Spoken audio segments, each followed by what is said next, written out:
దేవుణ్ణి నిజంగా ప్రేమిస్తున్నాడు. ఇది నిజం.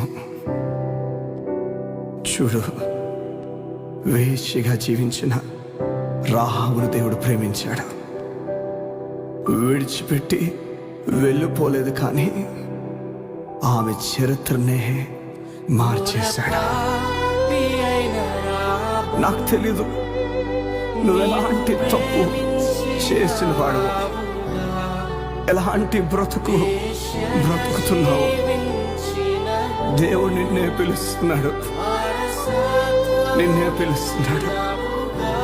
ఆయన దగ్గరకు వచ్చేసే ఆయన రమ్మంటున్నాడు. ఇక మొత్తం తానే చూసుకుంటానని చెప్తున్నాడు. ఇక వచ్చేస్తావా?